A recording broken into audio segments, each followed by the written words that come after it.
मेरा नाम नबील है। मेरी उम्र 25 साल है। मेरी अभी तक शादी नहीं हुई थी। हम लोग पंजाब एक गांव में रहते हैं, जबकि मेरा बड़ा भाई फ़हीम रावलपिंडी गवाल मंडी में रहता है। मेरे बड़े भाई फ़हीम की शादी को 6 महीने हो गए थे।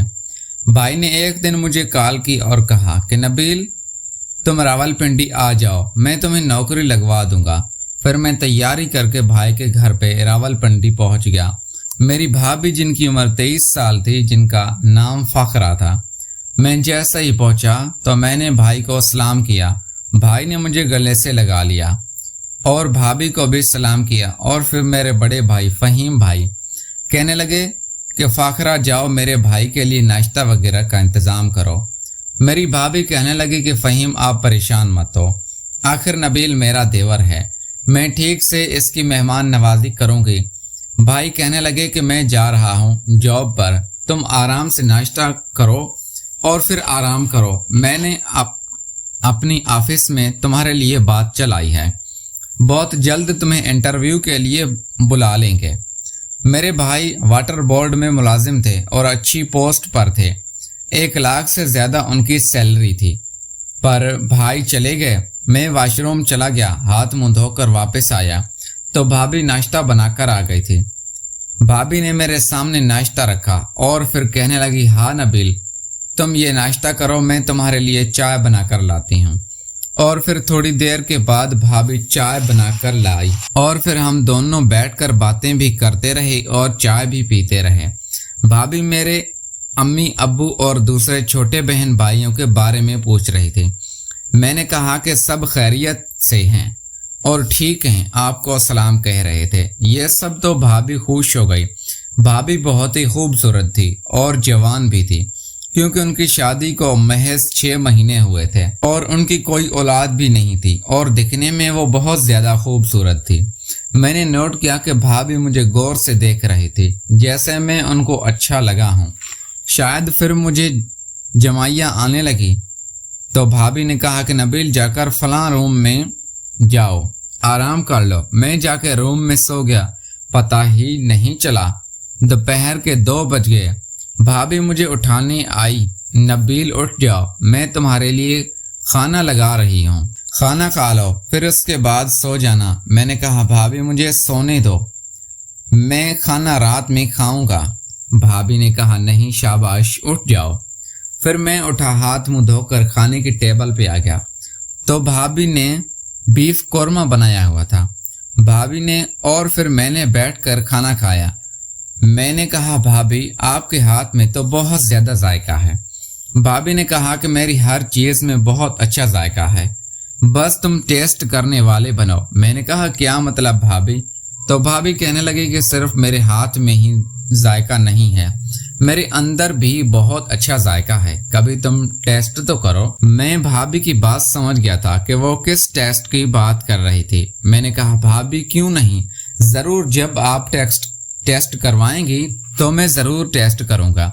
भाभी ने कहा कि अभी तो तुम यहाँ बहुत सारे दिन रहोगे, आराम से मैं तुम्हें टेस्ट भी करवाऊंगी। और फिर मैं अपने रूम में आकर दोबारा सो गया, जो रूम मुझे भाभी ने दिया था। शाम में भाई भी आ गए और मैं भी उठकर फ्रेश होकर बाहर आ गया था और भाभी ने चाय बनाई हुई थी।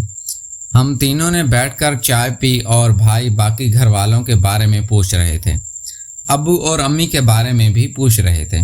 मैंने कहा, भाई साहब सब खैरियत से हैं और आपको सलाम कह रहे थे। भाई ने सलाम का जवाब दिया और कहा कि 2 दिन बाद तुम्हारा टेस्ट है, रेडी रहना। मैंने कहा, जी भाई, मैं बिल्कुल तैयार हूँ। भाई कहने लगे कि आज मैं बहुत थका हुआ हूँ और आज तो दिल चाह रहा है कि नींद की गोली खा के सो जाऊं। और फिर रात के 10 बज गए। हम लोग खाना वगैरह खाकर अपने अपने कमरों में चले गए। भाई ने नींद की गोलियां खाई और सो गए। भाभी मुझे पानी देने के बहाने मेरे कमरे में आई और कहने लगी कि नबील, रात को 1 बजे मैं तुम्हारे कमरे में आऊँगी। आज दोपहर को मैंने तुम्हें बताया था ना कि मैं तुम्हें अपना टेस्ट करवाऊंगी। मैंने कहा, जी जी भाभी, मैं आपका इंतज़ार करूंगा। फिर भाभी मुझे पानी की बोतल देकर चली गई। सारा दिन मैं सोता रहा था तो मुझे रात को नींद नहीं आने वाली थी और फिर भाभी का टेस्ट जो करना था तो नींद तो वाकई में मेरी उड़ गई थी।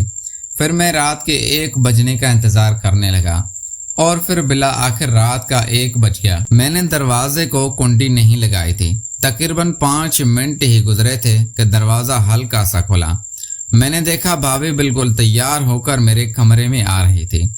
انہوں نے ہلکا سا میک اپ کیا ہوا تھا اور نیلے کلر کا ڈریس پہنا ہوا تھا جس میں وہ قیامت لگ رہی تھی۔ بھابھی میرے پاس آ کر بیٹھ گئی اور مجھ سے پوچھنے لگی کہ نبیل تم نے پہلے کیسی لڑکی کے ساتھ کیا ہے؟ میں نے کہا نہیں بھابھی، میں نے کبھی نہیں کیا، مجھے اس چیز کا بالکل بھی تجربہ نہیں ہے۔ بھابھی نے کہا کہ تم پریشان مت ہو، بس جیسا جیسا میں کہتی جاؤں ویسے ویسے تم کرتے جاؤ، اور آخر میں تم سے پوچھوں گی کہ بتاؤ میرا ٹیسٹ کیسا لگا تمہیں۔ پھر بھابھی نے اپنا دوپٹہ اتار کے رکھ دیا اور میرا آہستہ آہستہ سب کچھ ہٹانا شروع ہو گئی، اور پھر میرا سب کچھ ہٹا دیا اور بھابھی نے اپنا بھی سب کچھ ہٹا دیا، اور بھابھی نے میں نے کہا بھابھی اس کو زیادہ نہیں کھاؤ ورنہ میرا کام تمام ہو جائے گا۔ بھابھی نے کہا تھوڑا آرام سے۔ پھر بھابھی آ کر اس کے اوپر بیٹھی۔ تقریباً 10 منٹ ایسے ہی چلا، پھر اس کے بعد میں بھابھی کے اور پھر 10 منٹ مزید گزر گئے تھے کہ میرا کام تمام ہو گیا۔ بھابھی کہنے لگی یار ٹیسٹ تو تمہارا بھی بہت اچھا ہے، تم بتاؤ میرا ٹیسٹ کیسا لگا؟ میں نے کہا بھابھی مجھے تو جنت کا نظارہ ہو گیا ہے، آپ کا ٹیسٹ تو واقعی میں کمال کا ٹیسٹ ہے۔ انہوں نے کہا اچھا ٹھیک ہے میں چلتی ہوں۔ میں نے کہا نہیں بھابھی 1 دفعہ اور کرتے ہیں نا۔ بھابھی نے کہا اچھا 30 منٹ صبر کرو، اس کے بعد پھر دوبارہ شروع کرتے ہیں، اور پھر 30 منٹ کے بعد دوبارہ شروع ہو گئے، اور اب کی بار تو میں بھی تھوڑا سا کھلاڑی بن گیا تھا اور میں نے بھی بڑا بہترین طریقے سے ٹیسٹ لیا، اور پھر بلا آخر ہم دونوں نے کام پورا کر لیا اور پھر بھابھی چلی گئی اپنے روم میں۔ اب یہی ہونے لگا تھا کہ ہر روز بھائی تھکے ہوئے کام سے آتے اور نیند کی ٹیبلٹ کھا کے سو جاتے، اور پھر بھابھی میرے کمرے میں آ جاتی اور ہم لوگ خوب ایک دوسرے کو ٹیسٹ کرتے تھے۔ میری نوکری ہو گئی تھی اور میں تقریباً 6 مہینے تک وہیں رہا، اور ہفتے میں 2-3 مرتبہ ہماری ملاقات ہوتی جاتی تھی اور ہمارا کام بھی ہو جاتا تھا۔ پھر مجھے لاہور ٹرانسفر کرا دیا گیا اور پھر میں لاہور آ گیا۔ اب بھی مجھے جب کبھی موقع ملتا ہے میں راولپنڈی جاتا ہوں، اور بھابھی اور میں وہ والا کام ضرور کرتے ہیں۔